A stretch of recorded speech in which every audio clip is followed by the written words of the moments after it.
ओम जय श्री गणेशाय नमः। आप सभी का हमारे YouTube चैनल पर स्वागत है। आप सभी को आमल की एकादशी की बहुत बहुत शुभकामनाएं। आमल की एकादशी का व्रत विष्णु भगवान को समर्पित है। आमल की एकादशी फाल्गुन मास की शुक्ल पक्ष की आने वाली एकादशी को आमल की एकादशी कहते हैं। इस एकादशी को आमल की एकादशी, आंवला एकादशी या रंगभरी एकादशी भी कहा जाता है। आमल की एकादशी का व्रत करने, आंवले के पेड़ की पूजा करने तथा कथा श्रवण करने से व्यक्ति के सभी पाप का नष्ट हो जाते हैं एवं मोक्ष की प्राप्ति होती है। कहते हैं, आंवले के वृक्ष के स्मरण मात्र से ही गोदान के सामान्य पुण्य फल मिलता है। इसके स्पर्श से किसी भी कार्य का दुगना फल मिलता है, जबकि इसका फल खाने से 3 गुना फल प्राप्त होता है। अतः यह स्पष्ट है कि आमल की एकादशी के दिन आंवले का वृक्ष और उससे जुड़ी हर चीज व्यक्ति को जीवन में बहुत लाभ पहुंचाती है। तो इसलिए अब हम सुनते हैं आंवला एकादशी की व्रत कथा। जय श्री भगवान विष्णु की जय हो। जय श्री माता लक्ष्मी की जय हो। आइए अब हम सुनते हैं आमल की एकादशी की व्रत कथा। एक समय की बात है, वैदेश नाम का एक नगर था। उस नगर में ब्राह्मण, क्षत्रिय, वैश्य और शूद्र सभी वर्ण के लोग बड़े ही आनंद और सुख पूर्वक अपना जीवन व्यतीत किया करते थे। वहां सदैव वेद ध्वनि गूंजा करती थी और इस नगर में कोई भी व्यक्ति पापी, दुराचारी, दुष्ट व नास्तिक भी नहीं था। उस खुशहाल नगर में चैत्रथ नामक चंद्रवंशी राजा राज्य किया करता था। राजा बहुत ही विद्वान और गुणी था। नगर में कोई भी व्यक्ति दरिद्र, गरीब और कंजूस नहीं था और सभी सुखपूर्वक रहा करते थे। उस नगर के सभी नगरवासी भगवान विष्णु के परम भक्त थे। उस नगर में सभी स्त्री, पुरुष, बूढ़े, बच्चे, अबला सभी एकादशी का व्रत किया करते थे। एक दिन फाल्गुन माह के शुक्ल पक्ष की आमल की एकादशी का पर्व आया। उस दिन सभी नगरवासियों ने हर्षपूर्वक इस व्रत का अनुष्ठान किया। राजा ने भी अपनी प्रजा के संग नगर के एक मंदिर में जाकर पूर्ण कुंभ की स्थापना की तथा वहां प्रभु को धूप, दीप, नैवेद्य, पंचरत्न आदि से धात्री बटा आंवले का पूजन किया और इस प्रकार स्तुति करने वालों की, हे पूज्य धात्री, आप परम ब्रह्म स्वरूप हो। आप स्वयं ब्रह्मा जी द्वारा उत्पन्न हुए और सर्व पापों का नाश करने वाले हो। आपको मैं कोटि कोटि प्रणाम करता हूँ। अब आप मेरी पूजा स्वीकार करें। आप स्वयं श्री रामचंद्र जी द्वारा पूजनीय हो। मैं आपकी स्तुति करता हूँ, अतः आप मेरे सभी अवगुणों का नाश करो। भगवान धात्री की स्तुति के साथ ही सभी नगरवासियों ने रात्रि जागरण भी किया। रात्रि को जिस समय वहां जागरण चल रहा था, वहां एक बहेलिया आया। वह अत्यंत पापी और अधर्मी था। वह अपने परिवार का भरण पोषण जीव हत्या करके किया करता था। उस समय वह बहेलिया भूख प्यास से अति व्याकुल था। वह बहेलिया मंदिर के एक कोने में जाकर बैठ गया और जागरण को देखने लगा तथा भगवान श्री हरि की एकादशी कथा का महत्व में सुनने लगा। इस तरह वहां उपस्थित अन्य नगरवासियों की भांति उसने भी पूरी रात्रि जागरण करते हुए बिता दी।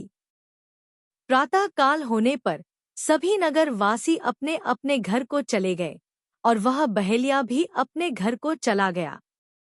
घर जाकर उस बहेलिया ने भोजन किया और कुछ समय पश्चात उस बहेलिया की मृत्यु हो गई। किंतु आमल की एकादशी व्रत व कथा सुनने के कारण उसने अगले जन्म में राजा विदुरथ के घर में जन्म लिया और वह वसुरथ राजा के नाम से जाना गया। आगे जाकर युवा होने पर वह चतुर रंगीनी सेना और धन धान्य से परिपूर्ण होकर 10,000 ग्रामों का पालन करने लगा।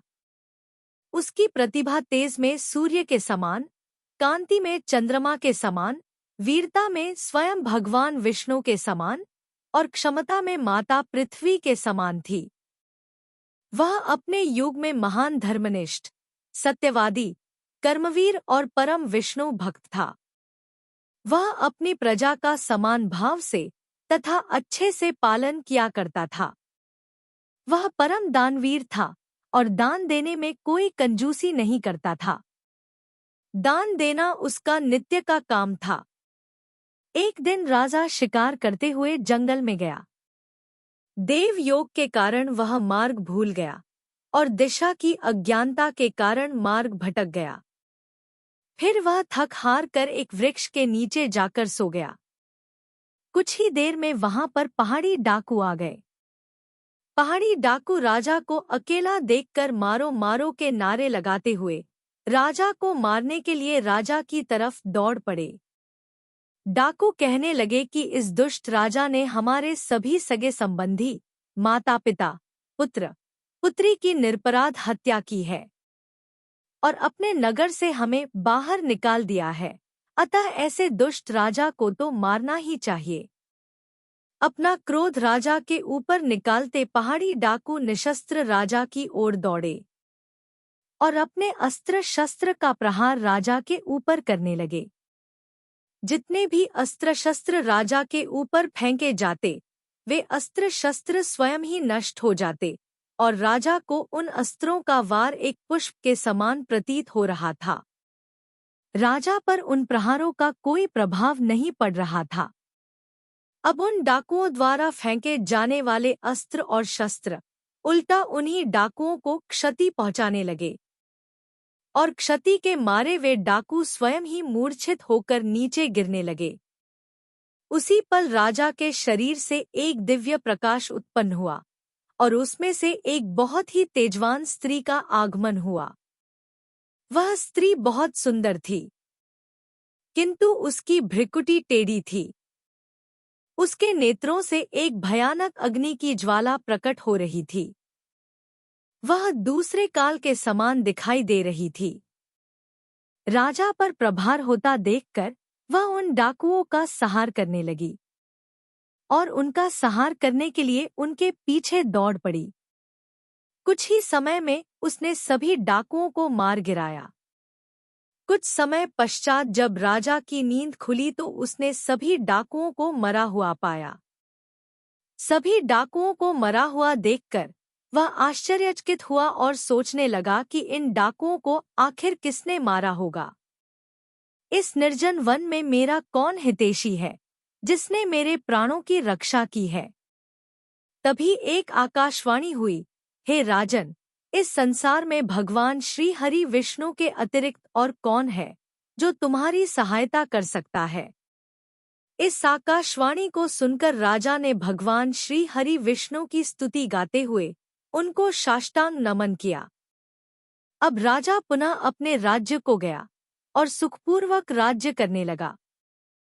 अंत में महर्षि वशिष्ठ बोले, हे राजन, यह आमल की एकादशी के व्रत का प्रभाव था। इस एकादशी का व्रत करने वाले हर मनुष्य को अपने सभी पापों से निश्चित रूप से मुक्ति मिलती है और अपने अंत समय में विष्णु लोक को प्राप्त होते हैं। कथा यहीं पर समाप्त होती है। आपको हमारी कथा कैसी लगी जरूर बताएं। लक्ष्मी नारायण भगवान की जय हो। आमल की एकादशी व्रत की दूसरी कथा, लक्ष्मी जी की महिमा की कथा। आइए अब हम सुनते हैं लक्ष्मी जी की महिमा की कथा। एक समय की बात है, ज्येष्ठा और लक्ष्मी जी दोनों बहनें घूम रही थी। तभी एक दिन लक्ष्मी जी की बड़ी बहन ज्येष्ठा ने कहा कि बहन, बहुत दिनों से एक बात मेरे मन में उठ रही है। सोचती हूँ कि आज आपसे पूछ ही लूं। पूछूं कि नहीं, यह विचार मेरे मन में आ रहा है। लक्ष्मी जी बोली, ऐसी क्या बात है बहन, पूछो। जो भी तुम्हारे मन में है तुम पूछो, मैं तुम्हें निसंकोच बताऊंगी। तुम पूछो, वैसे भी कोई बात मन में नहीं रखनी चाहिए। उसका समाधान कर लेना चाहिए। समाधान कर लेने में ही बुद्धिमानी है, लक्ष्मी जी ने मुस्कुरा कर कहा। ज्येष्ठा ने कहा, मैं अक्सर यही सोचती रहती हूँ कि सुंदरता में हम दोनों बराबर हैं। फिर भी लोग तुम्हारा आदर सत्कार करते हैं और मैं जहाँ भी जाती हूँ वहाँ उदासी और दुख छा जाता है। मुझे लोगों की नफरत और तिरस्कार का शिकार होना पड़ता है, जबकि हम दोनों सगी बहनें हैं। ऐसा क्यों होता है? लक्ष्मी जी ने हंसकर कहा, देखो बहन, सगी बहन या समान सुंदरता होने से ही आदर सम्मान नहीं मिलता। उसके लिए अपने को और भी कुछ करना चाहिए, जैसे लोगों को खुश करना चाहिए। लोग मेरा आदर सम्मान इसलिए करते हैं क्योंकि मैं उनके घर पर पहुंचते ही सुख संपन्नता के साधन जुटा देती हूँ। संपत्ति और सुख वैभव से आनंदित होकर, खुश होकर लोग मेरा उपकार मानते हैं, इसलिए मेरी पूजा आराधना करते हैं और खुश रहते हैं। इसके विपरीत तुम्हारा यह हाल है कि जिसके यहाँ भी तुम जाती हो उसको तुम्हारी गरीबी, रोग, दुख, कष्ट, क्रोध और आपदा सहनी पड़ती है। इसी वजह से लोग तुमसे नफरत करते हैं। कोई तुम्हारा आदर सम्मान नहीं करता है। लक्ष्मी जी ने बहन ज्येष्ठा से कहा कि आदर पाना है तो दूसरों को सुख पहुंचाओ, उन्हें खुशी दो, ताकि वे सुखपूर्वक अपना जीवन बिता सकें। ज्येष्ठा लक्ष्मी जी की बात सुनकर चुप हो गई और उन्हें लगा कि लक्ष्मी को अपनी महिमा और आदर सम्मान मिलने से अभिमान हो गया है। उन्होंने दुखी होकर कहा कि लक्ष्मी, तुम मुझसे हर बात में छोटी हो, उम्र में छोटी हो।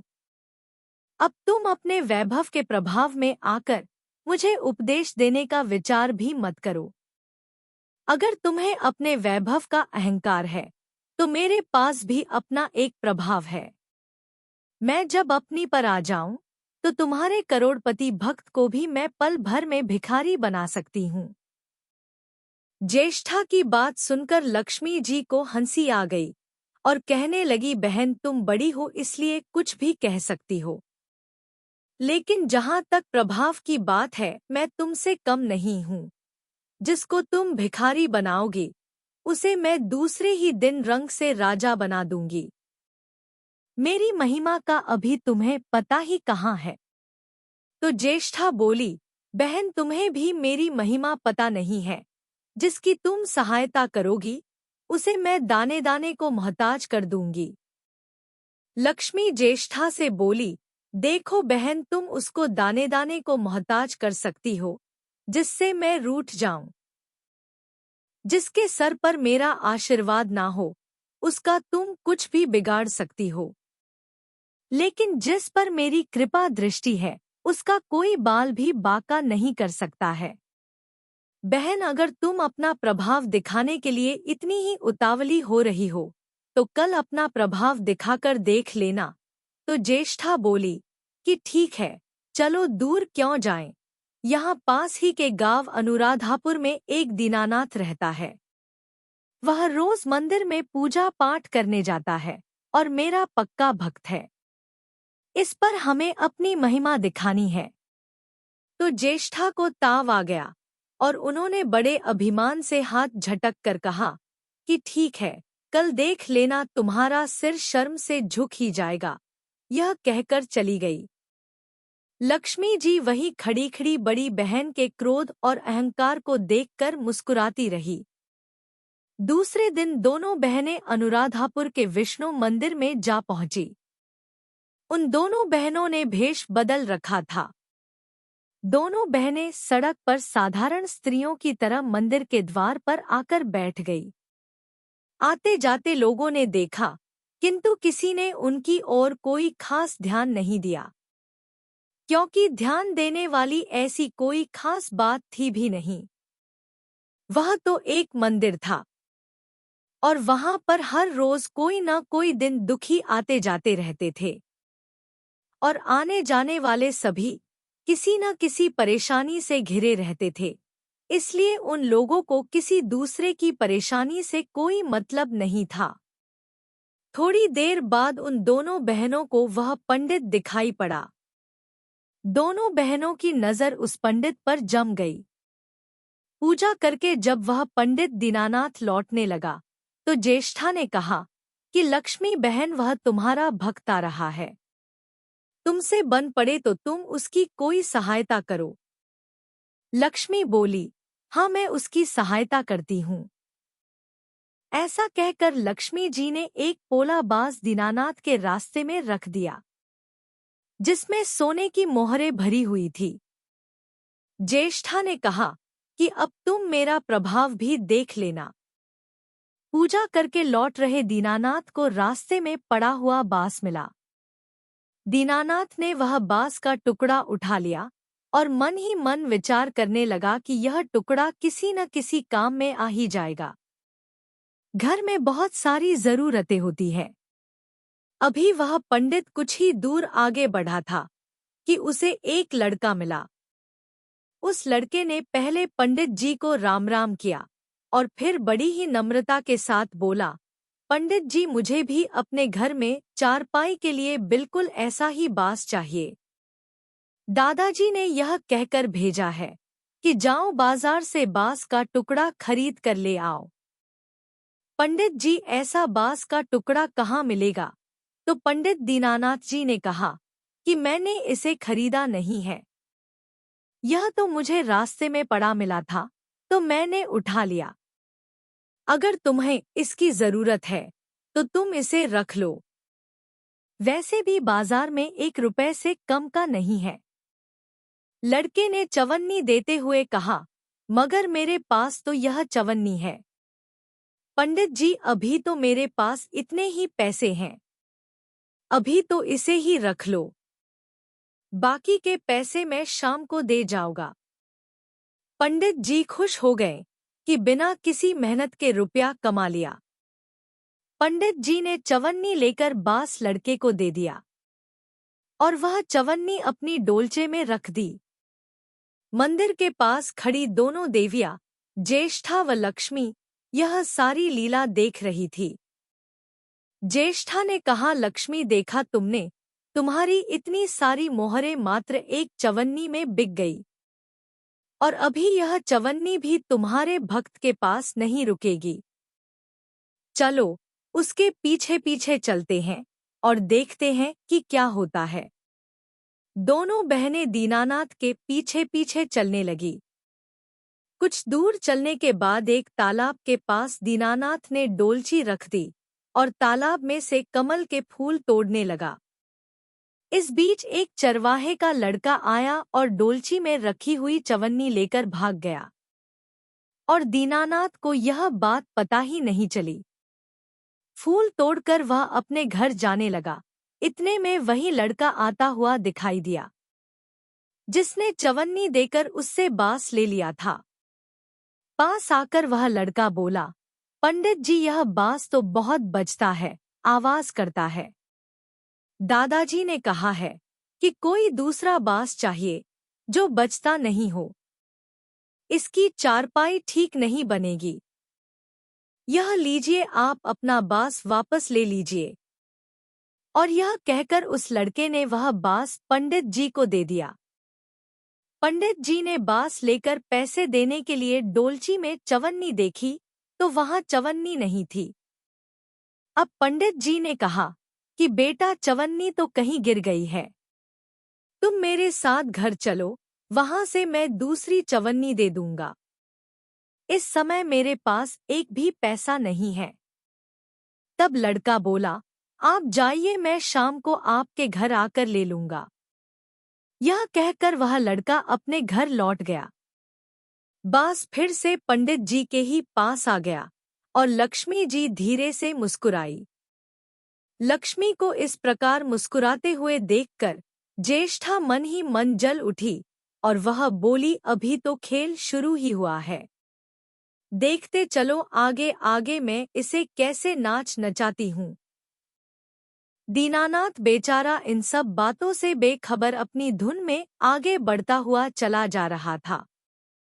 उसे क्या पता था कि वह शतरंज का मोहरा बना हुआ है और दोनों बहनों को प्रभाव से फिरकी बना हुआ है। वह तो धूप छांव की भांति दोनों बहनों के प्रभाव को सहता हुआ चुपचाप चला जा रहा था। आगे चलकर रास्ते में ही गांव का एक चरवाहा मिला।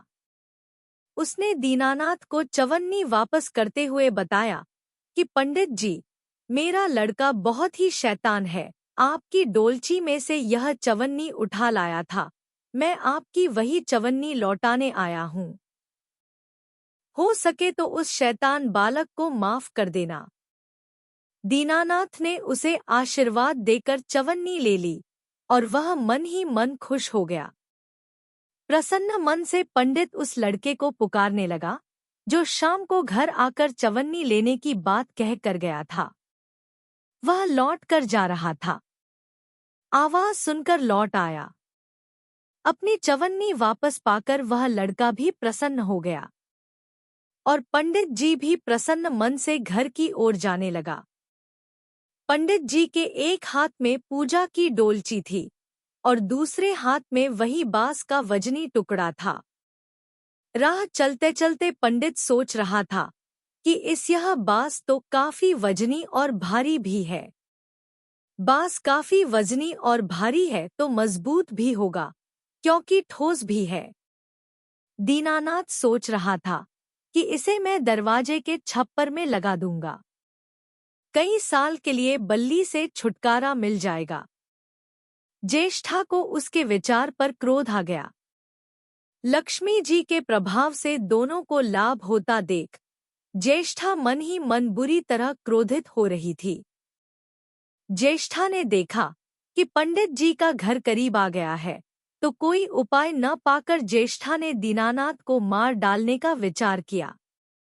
और ज्येष्ठा ने लक्ष्मी से कहा कि देखो, लक्ष्मी धन संपत्ति तो मैं छीन ही लेती हूँ, अब तुम्हारे भक्त के प्राण भी ले लूंगी। देखो वह किस तरह तड़प तड़प कर मरता है। और वह तुरंत सांप बनकर दीनानाथ की ओर दौड़ पड़ी। लक्ष्मी जी को जरा सी भी घबराहट नहीं हुई। वह इसी तरह खड़ी मुस्कुराती रही। तभी अचानक दीनानाथ चौंक गया। एक भयानक सांप फन उठाकर उसकी ओर झपट रहा था। अपने प्राण सभी को प्यारे होते हैं। समय रहते कोई भी अपने को संकट में नहीं पड़ने देता है। दीनानाथ ने अपने प्राण बचाने के लिए अपना रास्ता छोड़कर दूसरी तरफ भागने लगा, लेकिन सांप बनी ज्येष्ठा उसे भला कहाँ छोड़ने वाली थी।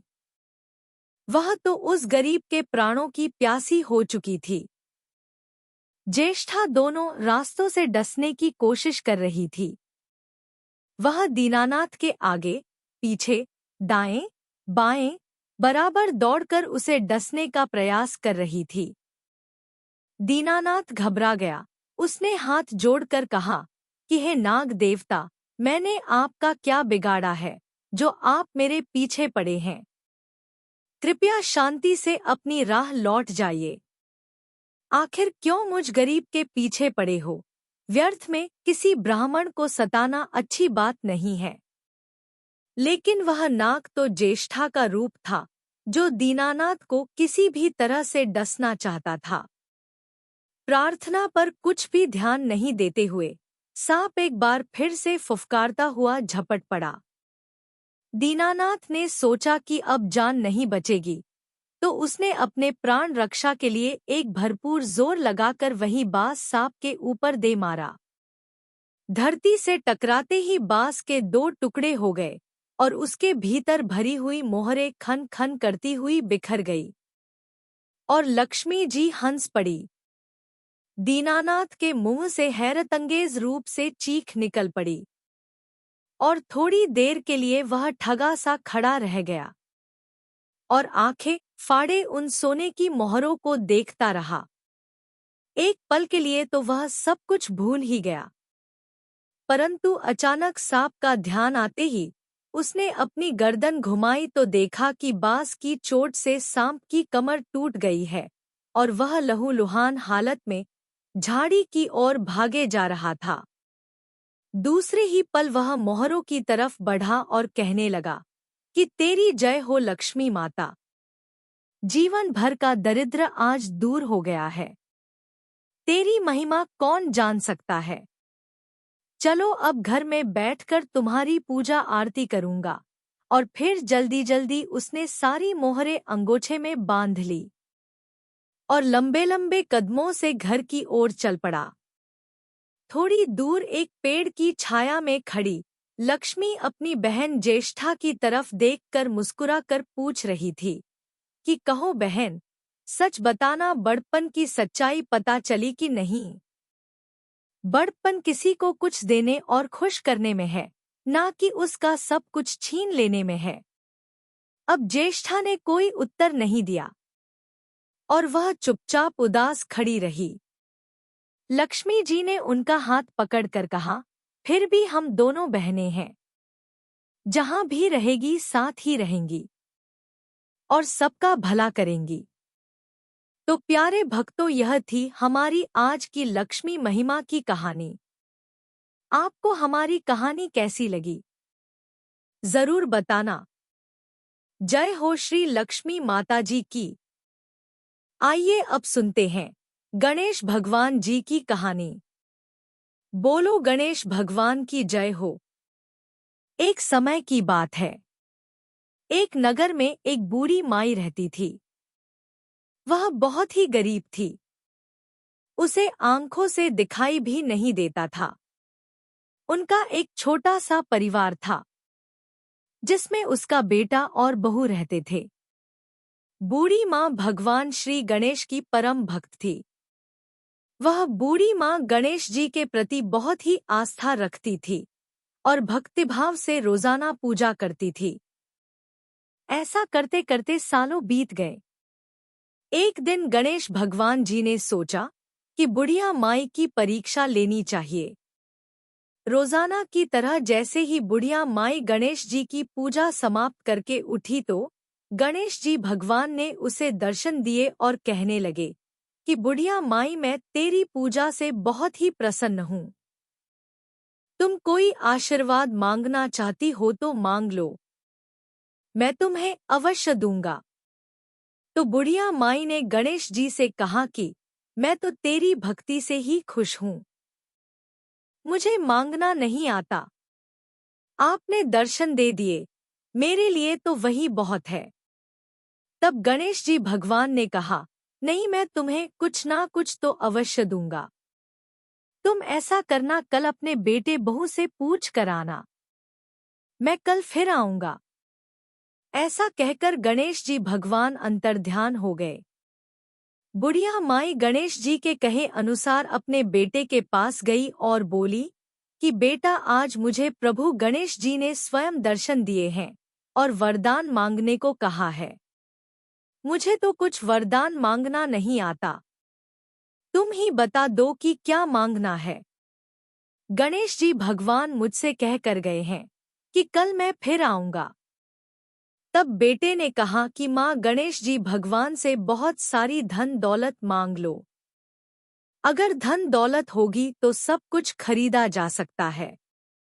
बुढ़िया माई ने सोचा कि बेटा तो अपने मतलब की चीज मांग रहा है, चलो बहू से चलकर पूछते हैं। फिर बुढ़िया माई ने अपनी बहू से पूछा तो बहू बोली कि माँ जी, हमारी शादी को काफी समय हो गया है और आपको भी तो पोता चाहिए। तो आप ऐसा करो, गणेश भगवान जी से अपने लिए पोता मांग लो। धन दौलत का क्या करेंगे। बुढ़िया माई ने सोचा कि अब मैं क्या करूं। ये दोनों तो अपने अपने मतलब की चीज मांग रहे हैं। चलो मैं अपनी प्यारी सहेली से पूछती हूँ, वही मुझे सही सलाह देगी।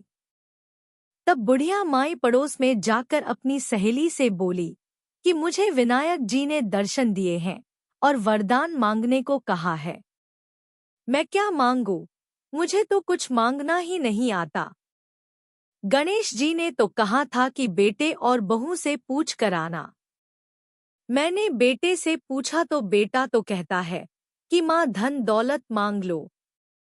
और बहू कहती है कि पोता मांग लो। मेरी तो समझ में नहीं आ रहा है कि मैं गणेश भगवान से क्या मांगू। बुढ़िया की बात सुनकर उसकी सहेली बोली कि तू क्यों तो धन दौलत मांगे और क्यों मांगे पोता।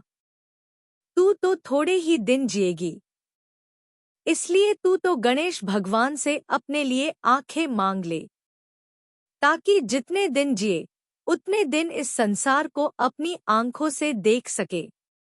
बुढ़िया माई को अपनी सहेली की बात सही लगी। वह चुपचाप घर आ गई। बुढ़िया घर पर आकर सोचने लगी कि ऐसा क्या वरदान मांगा जाए कि जिससे बेटा बहू भी खुश हो जाए और मेरे मतलब की बात भी हो जाए। इस तरह विचार करते करते बुढ़िया माई रात को सो गई। सुबह जल्दी उठकर स्नान आदि करके गणेश जी की पूजा करने के लिए मंदिर चली गई। जैसे ही बुढ़िया गणेश जी की पूजा समाप्त करके उठी तो फिर से गणेश भगवान ने दर्शन दिए और पूछा कि बुढ़िया माई अपने बेटे बहू से क्या पूछ कर आई है, क्या मांगना है मांग ले। तब बुढ़िया माई गणेश भगवान से कहने लगी कि मुझे तो आंख दे दो, जिससे मैं सोने के कटोरे में अपने पोते को दूध पीता हुआ देख सकूं। सुहाग दे, निरोगी काया दे, 9 करोड़ की माया दे, बेटा पोता दे, पर पोते का सुख दे। दुनिया में भाई भतीजे सारे भरपूर परिवार का सुख मुझे दे और अंत काल में मोक्ष दे। बुढ़िया माई की बात सुनकर गणेश जी बोले कि हे बुढ़िया माई, तूने तो मुझे ठग लिया और मुझसे कह रही थी कि मैं तो भोली भाली हूँ, मुझे तो कुछ मांगना नहीं आता, और आज तूने तो एक ही बार में सब कुछ मांग लिया। परंतु मैं तुम्हारी भक्ति भाव से बहुत ही खुश हूँ और जैसा तुमने कहा है वैसा ही होगा। ऐसा कहकर गणेश जी अंतर्ध्यान हो गए और बुढ़िया माई ने जैसा मांगा था उसे वैसा सब कुछ मिल गया। गणेश भगवान जैसा बुढ़िया माई को दिया वैसा सबको देना। कहानी कहने वाले को, सुनने वाले को और हुंकारा भरने वाले को, सब पर भगवान अपनी कृपा बनाए रखे। बोलो गणेश भगवान की जय हो। आइए अब हम सुनते हैं लपसी और तपसी की कथा। लपसी और तपसी की कथा हर एक व्रत, पूजा पाठ व कथा के बाद में अवश्य सुननी चाहिए। एक लपसी था और एक तपसी था। तपसी हमेशा भगवान की तपस्या करता था, लेकिन उसे चोरी करने की आदत थी। लपसी रोजाना 1.25 सेर की लापसी बनाता और पहले भगवान को भोग लगाता, उसके बाद में स्वयं भोजन करता। दोनों भाइयों का यही नियम था। एक दिन किसी बात को लेकर दोनों में कहासुनी हो गई, तो तपसी बोला कि मैं रोजाना भगवान की तपस्या करता हूँ, इसीलिए मैं बड़ा हूँ। और फिर लपसी बोला कि नहीं, मैं रोज भगवान को 1.25 की लापसी का भोग लगाता हूँ, इसीलिए मैं बड़ा हूँ। ऐसा कहते हुए दोनों जोर जोर से लड़ने लगे। तभी वहां से नारद जी गुजर रहे थे। दोनों को लड़ता हुआ देखकर वहां आए और उनसे पूछा कि तुम दोनों क्यों लड़ रहे हो। तो दोनों ने अपने लड़ने का कारण बताया और अपने आप को बड़ा बताया। तब नारद जी बोले कि मैं तुम्हारा फैसला कर दूंगा। मैं कल आऊंगा और बता दूंगा कि कौन बड़ा है। दूसरे दिन लपसी और तपसी नहाकर अपनी रोज की भक्ति करने आए। तो नारद जी ने छुपकर 1.25 करोड़ की एक एक अंगूठी उन दोनों के आगे रख दी। जैसे ही भक्ति करते हुए तपसी की नजर उस अंगूठी पर पड़ी, तो उसने चुपचाप से उसे उठाकर अपने पैर के नीचे दबा ली। लेकिन जब लपसी की नजर उस पर पड़ी, तो उसने ध्यान नहीं दिया। उसने पहले भगवान को भोग लगाया और फिर स्वयं भोजन करने के लिए बैठ गया। थोड़ी देर बाद नारद जी सामने आए, तो दोनों ने पूछा कि अब बताओ कि हम में से कौन बड़ा है। तब नारद जी ने तपसी से खड़ा होने के लिए कहा, तो वह जब खड़ा हुआ तो उसके पैर के नीचे दबी हुई अंगूठी दिखाई दी। तो नारद जी ने तपसी से कहा कि तुम तपस्या तो करते हो, परंतु इतनी तपस्या करने के बाद भी तुम्हारी चोरी करने की आदत नहीं गई। यह अंगूठी मैंने ही तुम दोनों के आगे रखी थी। मैं यह देखना चाहता था कि तुम दोनों में से किसके मन में लालच है, तो तूने तो अंगूठी दिखाई पड़ते ही झट से अपने पैर के नीचे दबा ली। लेकिन लपसी का ध्यान अंगूठी पर जाने के बाद भी लपसी ने अंगूठी को ना ही उठाया और ना ही ध्यान दिया। उसने सिर्फ अपने भगवान जी में ही ध्यान रखा, उन्हें भोग लगाया और बाद में स्वयं भोजन करने लगा। इसीलिए लपसी बड़ा है और तुम्हें तुम्हारी तपस्या का कोई भी फल नहीं मिलने वाला। जितनी चाहे मर्जी तुम तपस्या कर लो, तुम्हें इसका कोई भी फल नहीं मिलेगा। तो तपसी को यह सुनकर बहुत ही दुख हुआ और वह शर्मिंदा होकर नारद जी से माफी मांगने लगा और कहने लगा कि आज तक की मेरी गलती माफ कर दो और मुझे बताओ कि मुझे मेरी तपस्या का फल कैसे मिलेगा। आज के बाद मैं कभी भी चोरी नहीं करूंगा। तब नारद जी ने कहा कि यदि कोई गाय और कुत्ते की रोटी नहीं बनाएगा तो उसका फल तुझे मिलेगा। यदि कोई आदमी ब्राह्मण को भोजन करवाकर उसे दक्षिणा नहीं देगा तो उसका फल भी तुझे ही मिलेगा। अगर कोई किसी को सूट या साड़ी देता है और उसके ऊपर अगर भेंट स्वरूप कुछ रुपए नहीं रखे तो उसका फल भी तुझे ही मिलेगा। अगर कोई व्यक्ति दिए से दिए जलाएगा तो उसका फल भी तुझे ही मिलेगा। अगर कोई औरत आंगन लीप कर चौका नहीं लीपेगी तो उसका फल भी तुझे ही मिलेगा। यदि कोई व्रत कथा में सारी कहानी सुन ले लेकिन तुम्हारी कहानी ना सुने तो उसका फल भी तुझे ही मिलेगा। उसी दिन से हर व्रत कथा और कहानी के साथ लपसी और तपसी की कहानी कही और सुनी जाती है। आशा करते हैं कि आपको आमल की एकादशी व्रत की कथा पसंद आई होगी। कथा पसंद आई हो तो वीडियो को लाइक करें, शेयर करें तथा चैनल को सब्सक्राइब जरूर करें। धन्यवाद।